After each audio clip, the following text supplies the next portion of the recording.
Longtemps, les recommandations alimentaires étaient relativement simples. Limiter le gras, le sel et le sucre et augmenter sa consommation de fruits et légumes frais. Mais depuis quelques années apparaît une nouvelle catégorie d'ennemis de la santé, les aliments ultra transformés. De quoi s'agit-il exactement? Comment les repérer et pourquoi doit-on les éviter?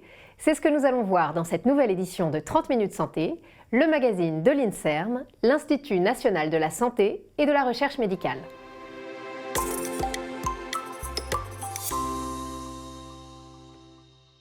Pour parler de ce sujet, j'ai le plaisir de recevoir Mathilde Touvier, directrice de recherche en épidémiologie nutritionnelle à l'INSERM, et Benoît Chassin, directeur de recherche INSERM, spécialisé dans le microbiote intestinal et responsable de l'équipe Interaction Microbiote Hôte à l'Institut Pasteur. Bonjour à tous les deux, bienvenue, merci d'avoir répondu présent à notre invitation. Mathilde Touvier, qu'est-ce qu'un aliment ultra transformé ? Alors, la notion d'aliment ultra transformé a été proposée par le professeur Carlos Monteiro et ses collègues à l'université de Sao Paulo au Brésil dans les années 2009. C'est une classification qui permet de catégoriser en 4 groupes les aliments selon leur degré de transformation. Et donc, on a les aliments pas ou peu transformés, une pomme, une boîte de haricots verts avec juste un peu de sel dedans par exemple. On a ensuite les ingrédients culinaires, le beurre, l'huile, le sucre par exemple. Les aliments transformés, donc là c'est comme si on cuisinait à la maison des aliments du groupe 1 avec les ingrédients culinaires du groupe 2, mais ça peut être aussi des aliments industriels, des conserves avec seulement du sel par exemple, ou bien des plats préparés sans ajout d'additifs, on sera dans les aliments transformés. Et puis on a les aliments ultra transformés qui nous intéressent aujourd'hui. Et donc là ce sont des aliments qui ont subi des procédés de transformation importants, biologiques, physiques, chimiques, comme par exemple le fait de craquer, de faire du cracking de certains ingrédients de base. Si on prend un grain de blé et qu'on le sépare en plein d'autres ingrédients, avec du gluten, des fibres, plein d'ingrédients différents, et qui sont après réutilisés pour reconstituer de toutes pièces un nouvel aliment, là ça fait partie de ce qu'on appelle les aliments ultra transformés. Et ce sont aussi des aliments qui vont contenir généralement des ingrédients qu'on n'a pas dans nos cuisines. Donc des additifs alimentaires de type édulcorant, émulsifiant ou colorant par exemple, ou des arômes, ou encore du sirop de glucose-fructose, des isolats de protéines. Donc voilà, tous ces aliments qu'on n'a généralement pas chez nous. D'accord, c'est très clair. Maintenant, est-ce que ça l'est autant dans l'esprit de tous les consommateurs? C'est ce que nous avons vérifié en sortie de supermarché. Je pense que c'est des aliments industriels, voilà. Quand on ne se contente pas des produits de base, des ingrédients de base, des légumes, mais qu'on ajoute des produits chimiques. Je sais pas, des lasagnes surgelées. Les knackis et tout, alors là... Des produits à mettre au micro-ondes pour être consommés directement, pour moi, c'est mauvais signe. Je pense qu'il y a beaucoup de gras, il y a du sucre, il y a plein d'exhausteurs de goût, il y a des machins qu'on rajoute, voilà, plein de choses comme ça qui n'y sont pas quand moi je fais les choses. Des émulsifiants, des additifs qui permettent de conserver l'aliment. Dedans, il y a plein de choses pas bonnes, des colorants, des conservateurs, des trucs comme ça. Ouais, je vais pas mentir que oui, ça peut m'arriver d'en acheter. De temps en temps, des compotes, des gâteaux. Du chocolat, bon, vraiment des produits relativement bruts. J'ai pas d'exemple de produits transformés. Ah, peut-être la crème de coco, je suis pas sûr que ce soit 100% sans conservateur, à vérifier. Ça peut être l'exception et le petit plaisir d'une barre chocolatée glacée une fois par mois, histoire de... J'achète certainement des pizzas surgelées où c'est transformé. Mais en général, je trouve pas ça super bon, alors c'est rare. Il y a des risques, des maladies qu'on ne connaît pas encore. Donc si on peut cuisiner, pourquoi pas? Mathilde Touvier, ça représente quelle part de notre alimentation, les produits ultra transformés ? Alors en France, on est à peu près à 30 à 35% de toutes nos calories quotidiennes apportées par les aliments ultra transformés. On est à peu près au milieu en termes de proportion dans le monde. Certains pays sont plus autour de 10-15% en Amérique latine par exemple. Et d'autres comme les États-Unis ou le Royaume-Uni sont à presque 60% de leurs calories par les aliments ultra transformés. Est-ce que ça dépend aussi des profils sociologiques dans la population française ? Oui, avec des profils qui ne sont pas forcément si évidents que ça. Certains aliments ultra transformés, donc des sodas par exemple, ou des produits traditionnellement de junk food, on va les retrouver, comme souvent en nutrition, plus dans des classes plus populaires, dans des populations plus défavorisées. Mais ce n'est pas forcément le cas de tous les aliments ultra transformés. Par exemple, dans l'étude Nutrinet Santé, dont on reparlera, mais on a les végétariens ou végétaliens qui sont les plus forts consommateurs de ces aliments ultra transformés, substituts de produits végétaux. Donc c'est assez dual, finalement. Et est-ce qu'on a des preuves vraiment que ces produits ultra transformés sont mauvais pour la santé ? Alors aujourd'hui, on a vraiment des preuves qui se sont accumulées et avec une recherche qui a été très dynamique ces toutes dernières années.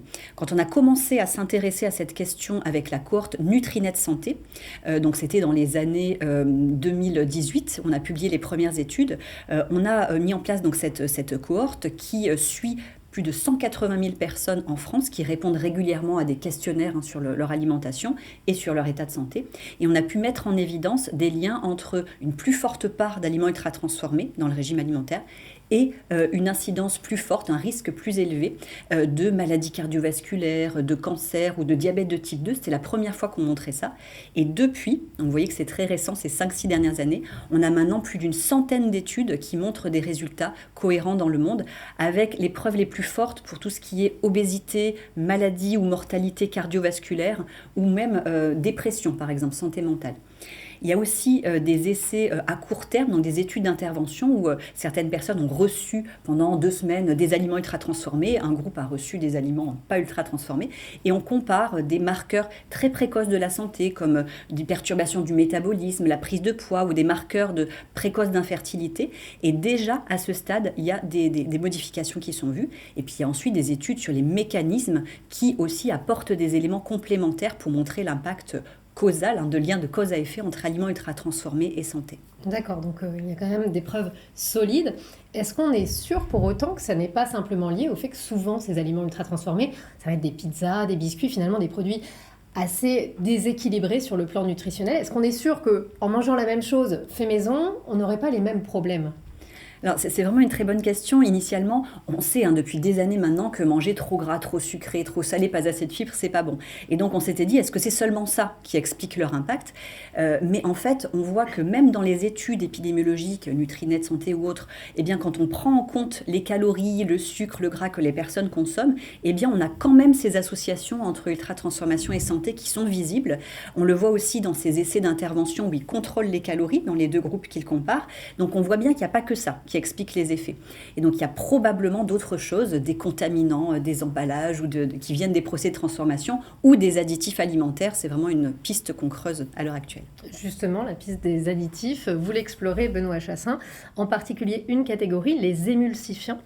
Avant de rentrer dans le détail des résultats de vos recherches, expliquez-nous ce que sont les émulsifiants et où on les trouve. Alors, les agents émulsifiants, c'est une catégorie d'additifs qui est vraiment très très largement utilisée par l'industrie agroalimentaire. En fait, on pense souvent aux colorants parce qu'on les voit à l'œil. On pense souvent aux édulcorants puisqu'ils remplacent le sucre. Ils sont très couramment utilisés également. Mais en fait, les agents émulsifiants, c'est vraiment la catégorie d'additifs qui est le plus utilisée parce qu'en fait, ça permet d'allonger la durée de conservation des produits, ça permet d'améliorer la texture. Donc, ils sont vraiment présents dans tout un tas de produits transformés et ultra transformés.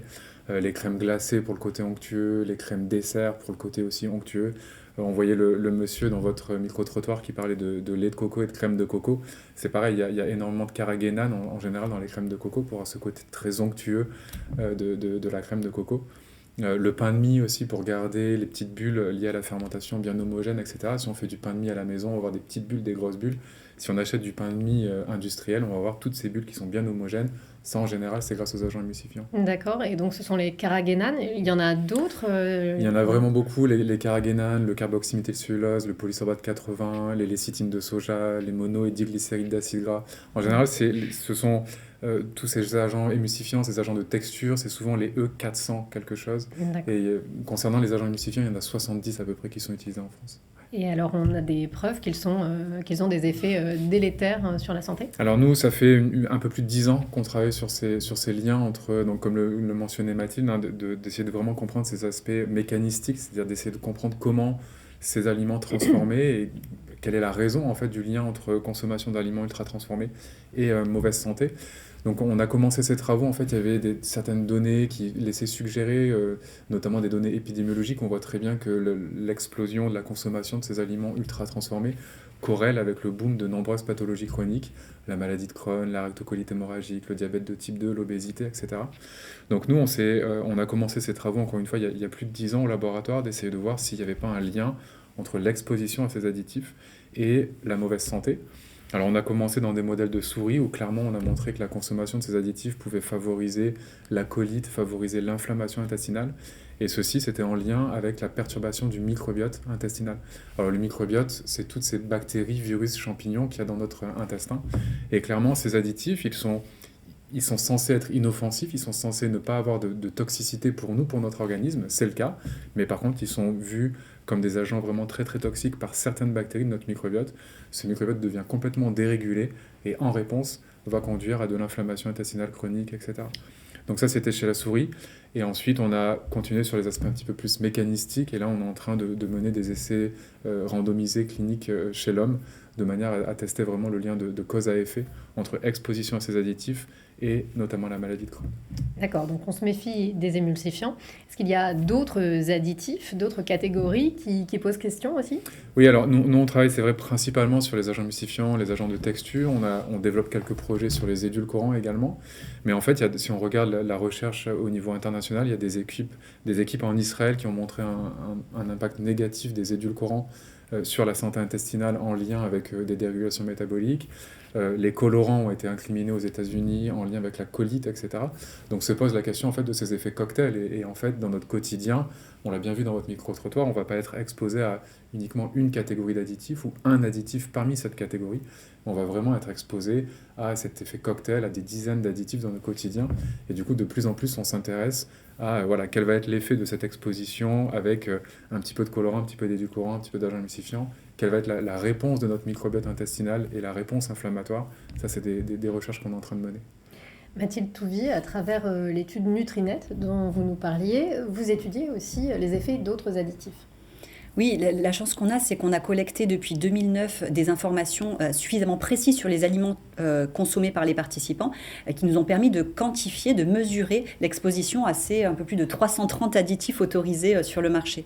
Et donc, on a pu non seulement montrer des liens entre certaines catégories d'additifs, alors les émulsifiants, ce qui rejoint complètement les travaux de Benoît Chassin et de son équipe, mais aussi des édulcorants, des nitrites. Là, on travaille sur les conservateurs maintenant, donc on a tous ces données-là, et aussi sur les mélanges. Donc exactement ce potentiel effet cocktail qu'on a commencé à explorer. On a montré des liens entre mélange et diabète de type 2. Et puis là, on a d'autres travaux en cours dans Nutrinet Santé.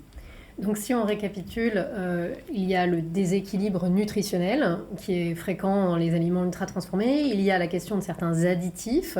Vous évoquiez en début d'émission d'autres mécanismes possibles. Est-ce que vous pouvez élaborer un peu ? Oui, donc au-delà de additifs et profils nutritionnels, il y a la piste par exemple de la déstructuration des matrices alimentaires. C'est-à-dire que, comme on expliquait au début, quand on prend des aliments, des fruits, légumes, etc. entiers, mais qu'on va craquer, séparer, reconstituer, tout ça, on n'a plus la même dynamique entre les constituants, les micronutriments qui constituent les aliments de base. Et donc la manière dont notre organisme, notre microbiote intestinal également va gérer tout ça, absorber la biodisponibilité de ces bons nutriments pour l'organisme n'est plus la même. Et donc on se pose des questions de l'impact de toute cette déstructuration sur notre santé. Et puis, il y a toute la question des contaminants. Lorsque sont fabriqués ces produits ultra transformés, il peut y avoir des contaminants qui sont créés lorsqu'on hydrogène des huiles. Il y a des acides gras trans qui sont formés. Lorsqu'on chauffe à haute température, il peut y avoir de l'acrylamide, de l'acroléine, donc plusieurs constituants pour lesquels on sait qu'ils sont potentiellement toxiques pour la santé. Et il y a aussi toute la problématique des contaminants qui viennent des emballages. Et donc ces aliments ultra transformés qui sont faits pour rester longtemps sur les rayons des supermarchés, voire être réchauffés dans les barquettes plastiques au micro-ondes, c'est vraiment quelque chose qui favorise la migration des contaminants vers l'aliment. Et là, on commence justement à explorer toutes ces voies maintenant. Donc ça fait quand même beaucoup de raisons de les éviter, ces aliments ultra transformés. On va voir maintenant de manière très concrète avec nos deux autres invités comment les consommateurs peuvent se protéger des méfaits des aliments ultra transformés et plus généralement comment adopter une alimentation plus saine.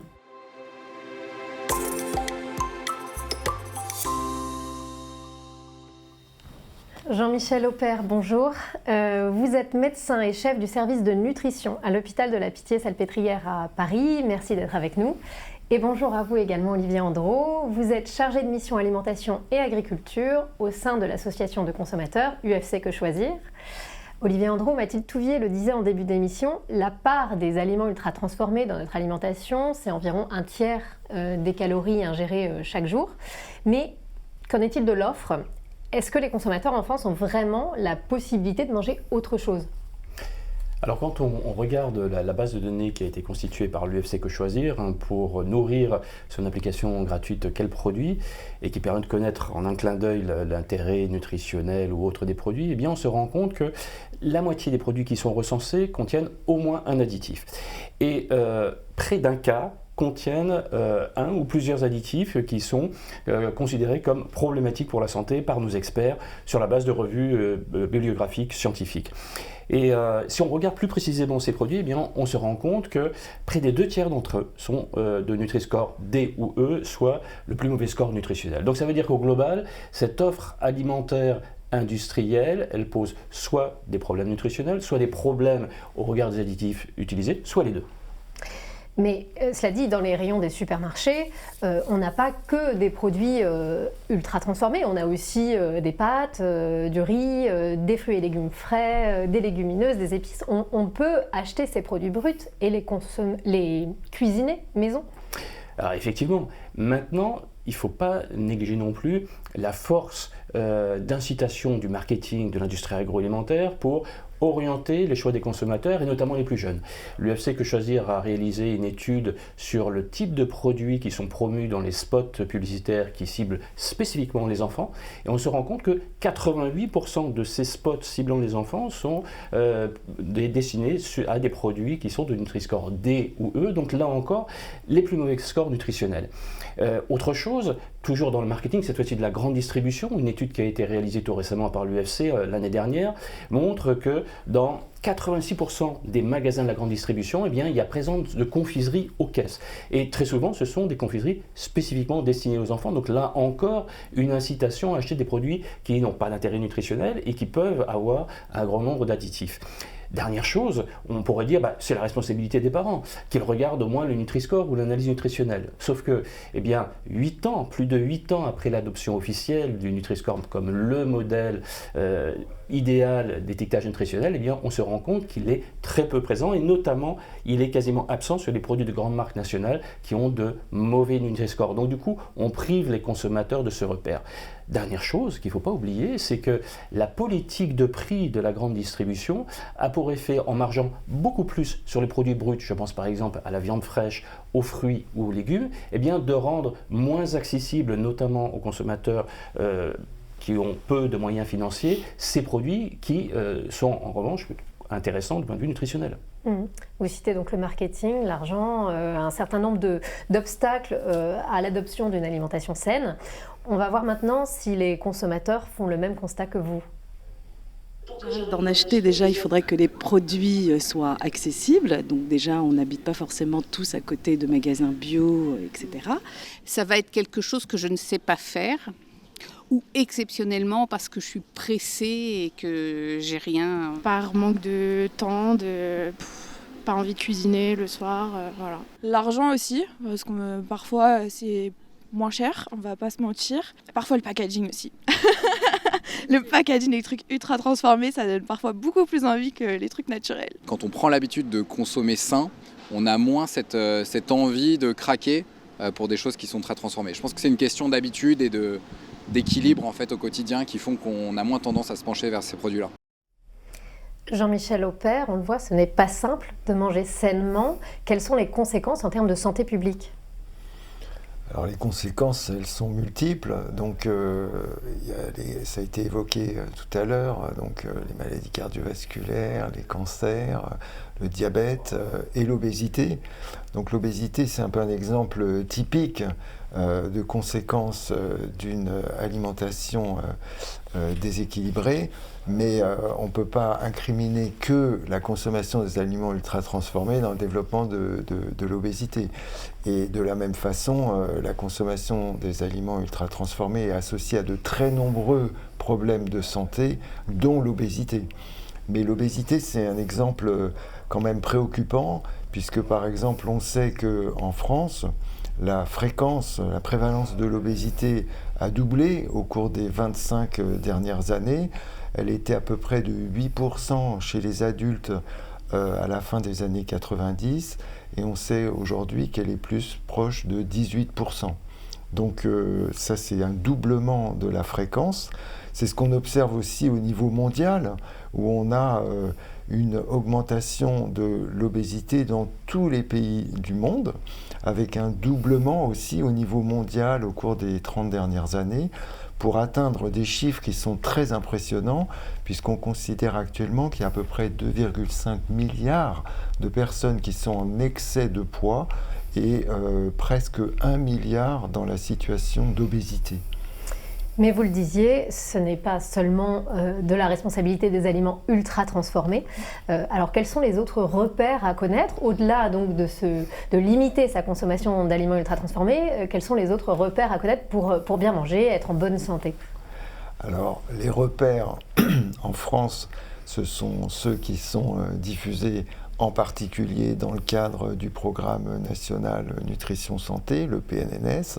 Donc en France, on a la chance d'avoir un programme autour de la nutrition et de la santé depuis le début des années 2000, qui a été supporté par tous les gouvernements depuis 25 ans et qui propose un certain nombre de conseils pour une alimentation globalement plus équilibrée, avec des aliments dont on veut favoriser la consommation et puis d'autres qu'on propose plutôt de limiter.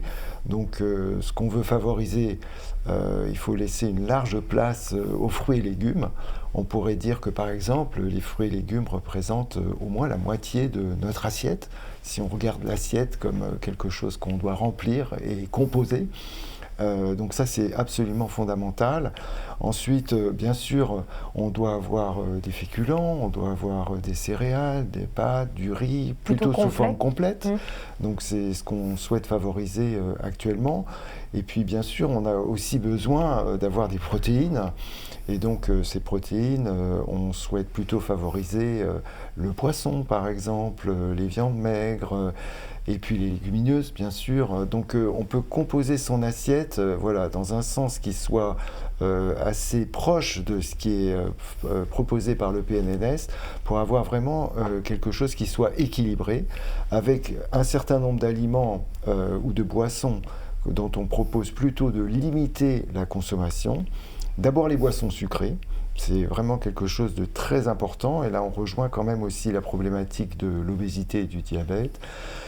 On souhaite également limiter les viandes grasses, la charcuterie, tout ce qui est trop gras, trop salé, limiter la consommation de boissons alcoolisées et, c'est le sujet dont on discute aujourd'hui, limiter la consommation des aliments ultra transformés. Olivier Andro, vous l'avez dit tout à l'heure, c'est quand même compliqué de tout cuisiner maison et de ne pas être influencé par ce qu'on trouve devant les caisses, la publicité, etc. Quand on achète des produits transformés, comment on fait pour choisir les meilleurs ? Eh bien, de toute façon, le premier outil qu'il faut utiliser, c'est le Nutri-Score. Et il faut saluer les initiatives de la plupart des acteurs de la grande distribution qui l'ont mis sur quasiment tous leurs produits. En revanche, s'agissant des grandes marques nationales, eh bien, on doit constater qu'elle est encore trop peu présente sur les produits sur lesquels elle serait plus utile, c'est-à-dire les produits gras, salés, sucrés. Et donc, du coup, notre conseil, c'est choisissez des produits qui affichent un bon Nutri-Score, et si un produit ne l'affiche pas, eh bien, prenez un produit concurrent dans le même rayon. Deuxième chose, s'agissant cette fois-ci des additifs, regardez tout simplement la longueur de la des ingrédients, regardez vers la fin s'il y a beaucoup de ces sigles en E, etc., ou s'il y a des composés avec des noms incompréhensibles, ce sont généralement des additifs, et donc on essaiera de prendre plutôt des produits avec des listes d'ingrédients courtes et simples et compréhensibles. En dernier lieu, s'agissant des additifs, on peut privilégier les produits bio qui ont un cahier des charges extrêmement restrictif par rapport aux produits conventionnels s'agissant de l'utilisation des additifs.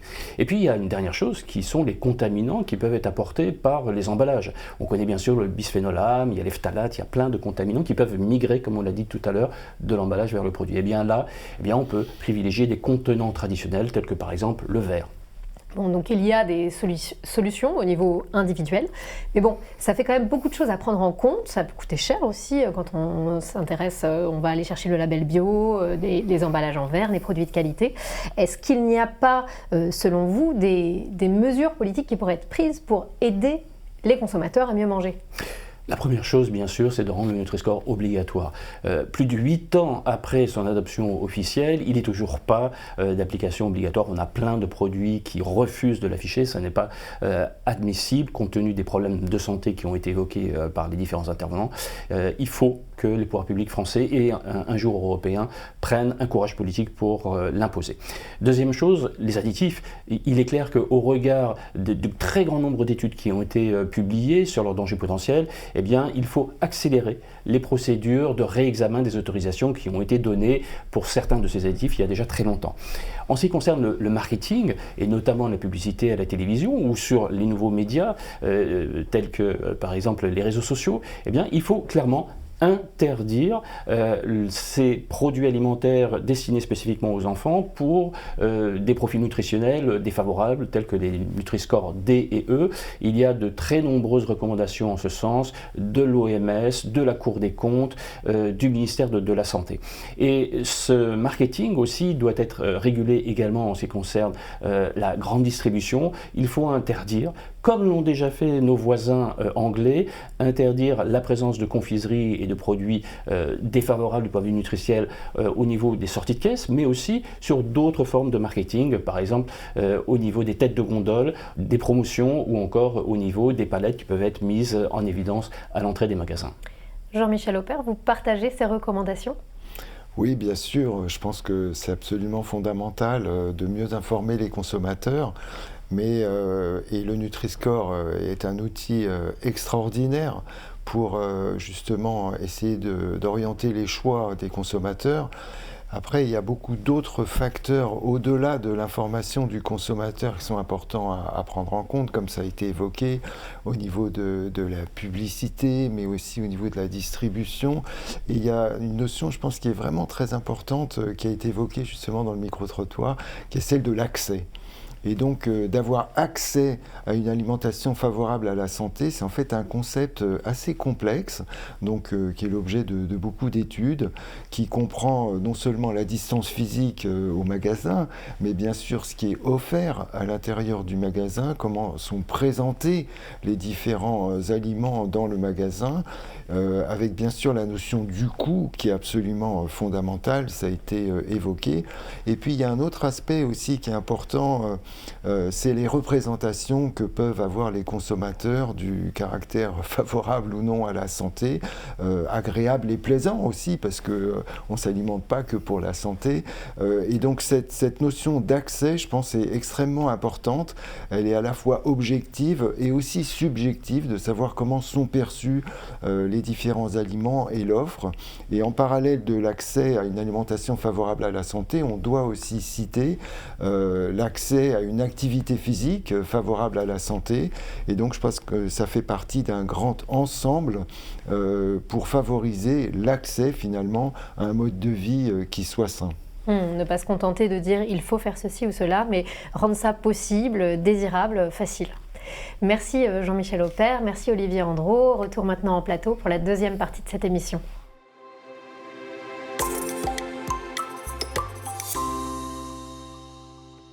Benoît Chassin, vos conseils pour prendre soin de son microbiote au-delà d'éviter les aliments ultra transformés, en particulier ceux qui contiennent des émulsifiants? Alors en fait, un microbiote, il faut voir ça vraiment comme un écosystème très très complexe, riche et diversifié. On ne m'a pas parlé, je peux vous donner quelques chiffres. On estime qu'il y a 100 000 milliards de bactéries, virus, champignons qui nous habitent dans notre intestin. 100 000 milliards d'espèces vraiment très très différentes. C'est pas une seule espèce, c'est entre 200 à 500 espèces différentes. Et ce qu'on sait pour le microbiote, et ça c'est clairement acquis, montré, démontré, c'est que plus un microbiote va être riche, diversifié, meilleur il va être pour la santé.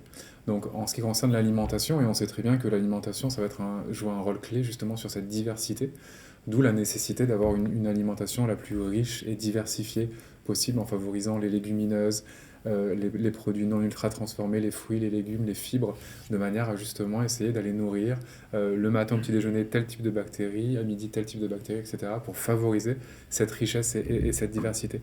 Et enfin, concernant je pense qu'il nous reste à faire en termes d'analyse du microbiote et de compréhension du microbiote, je pense qu'on a encore pas mal de choses à comprendre en ce qui concerne les mécanismes, notamment les mécanismes qui connectent alimentation ultra transformée et microbiote intestinal. Quels sont les additifs les plus négatifs pour notre santé intestinale, etc. Il nous reste encore des essais cliniques à réaliser pour comprendre justement ces liens. On sait très bien, par exemple, que le microbiote se met en place durant les premières années de notre vie. Durant les 2-3 premières années, ça va être une période clé. Et en fait, ça peut être une période où on va déjà être exposé à certains additifs, notamment le lait en poudre peut contenir certains agents émulsifiants. Donc quel va être le rôle de ces additifs sur ces moments clés de la mise en place du microbiote? Ça reste une question à laquelle il nous faut répondre. Mathilde Touvier, est-ce qu'il y a d'autres conseils, d'autres messages importants qui n'auraient pas encore été formulés, que vous souhaitez exprimer ?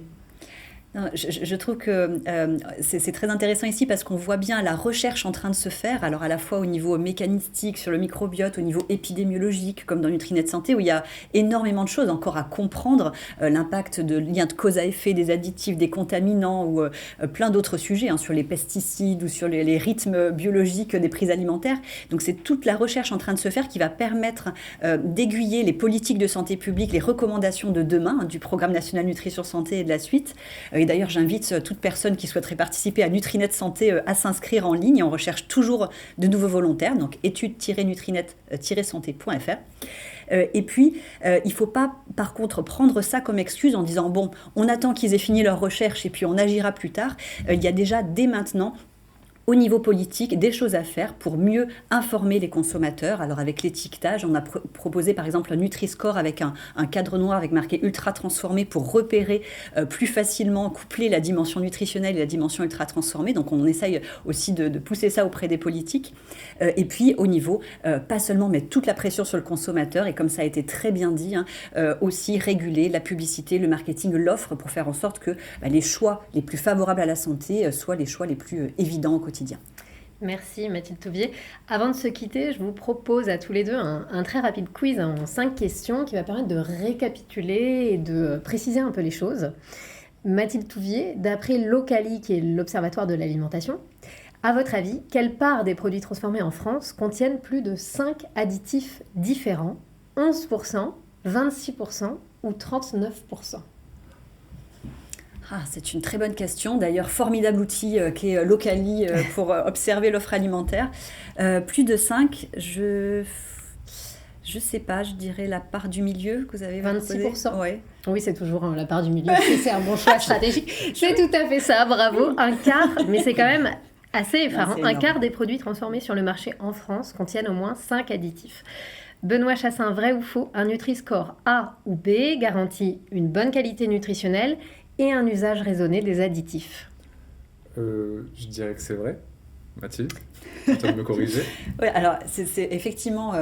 c'est une question piège quand même, vous aviez dit facile.